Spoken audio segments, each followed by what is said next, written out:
আমাদের কোরবানি হোক আত্মত্যাগের অনুপম দৃষ্টান্ত। আর আমাদের এই কোরবানির মাধ্যমে যাতে করে আমরা প্রতিটি মুমিনের হৃদয় উদ্ভাসিত হোক, এটাই আমরা উদ্ভাসিত হোক আল্লাহ এবং রসুলের মহব্বতে।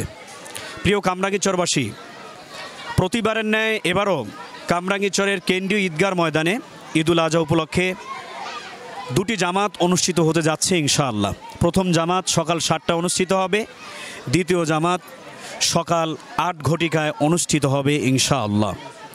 অতএব কামরাঙ্গীরচরের সর্বস্তরের মানুষের, সর্বস্তরের মুমিন মুসলমানদেরকে দুটি জামাতে অংশগ্রহণ করে পবিত্র ঈদুল আজহার ওয়াজিব 2 রাকাত নামাজ আদায় করার জন্য অনুরোধ জানাচ্ছি। তবে পবিত্র ঈদুল আজহার নামাজকে কেন্দ্র করে কামরাঙ্গীরচরের ঈদগাহে মানুষ যেভাবে পঙ্গপালের মতো ছুটে আসে, আমি মনে করি এটা একটি আমাদের জন্য সেতু বন্ধন। আমাদের পরস্পরে দেখা সাক্ষাৎ হয় এবং আমাদের হৃদয়ের বন্ধন, আন্তরিকতা আরও বৃদ্ধি পায়। যেভাবে আমরা সকালে দেখে থাকি ডান দিক থেকে সবাই তাকবীরে তাশরিক পড়তে পড়তে সবাই চলে আসে, আল্লাহু আকবার, আল্লাহু আকবার, লা ইলাহা ইল্লাল্লাহু, আল্লাহু আকবার, আল্লাহু আকবার, ওয়ালিল্লাহিল হামদ। এই উচ্চস্বরে এই তাকবীর পড়তে পড়তে আমরা সবাই আল্লাহ রব্বুল আলামিনের মহত্ব এবং বরত্ব প্রকাশ করতে করতে আমরা চলে আসি। নামাজ শেষ হয়ে যায়, আবার আমরা এই তাকবীর পড়তে পড়তে সকলে বাড়িতে ছুটে যাই। আজকের এই সুন্দর একটি প্রাণবন্ত পরিবেশ, এখানে 10টি বছর যাবৎ এই নামাজ অনুষ্ঠিত হচ্ছে। আজকে যার ঐকান্তিক প্রচেষ্টা, আন্তরিকতা এবং আপনাদের সকলের সহযোগিতার মধ্য দিয়ে এই সুন্দর একটি পরিবেশ সৃষ্টি হয়েছে।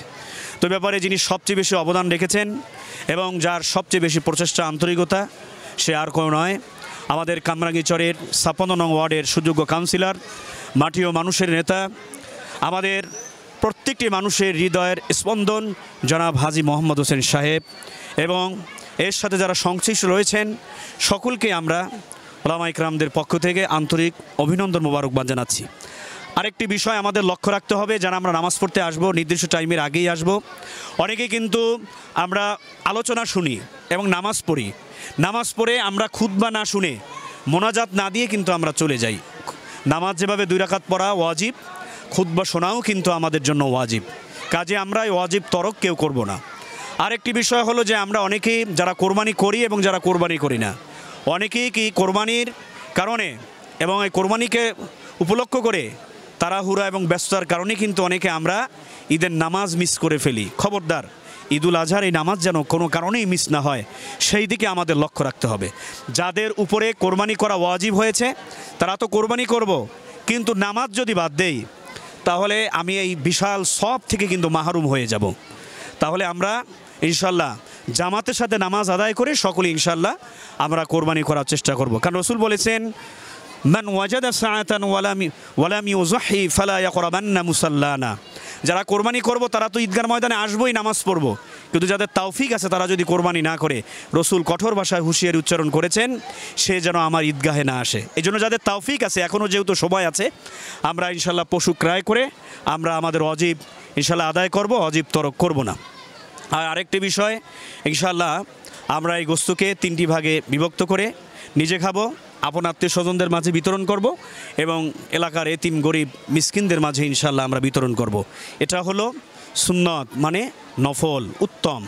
এই বিষয়টি আমরা মোস্তাহাব আমল, এই বিষয়টা সকলেই আমরা লক্ষ্য রাখার চেষ্টা করব। আসুন ইনশাল্লাহ আমরা এই কোরবানির ঈদ, এই বিশাল একটি ত্যাগের বিনিময়ে আমরা যেন হজরত ইব্রাহিম আলাইহিস সালাতু ওয়াস সালামের সুমহান আদর্শকে যেন আমরা প্রতিষ্ঠা করতে পারি। আল্লাহ রব্বুল আলামিন আমাদের সকলকে তৌফিক দান করুন। ওয়া আখিরু দাওয়ানা আনিল হামদুলিল্লাহি রব্বিল আলামিন। আসসালামু আলাইকুম ওয়া রাহমাতুল্লাহি ওয়া বারাকাতুহু।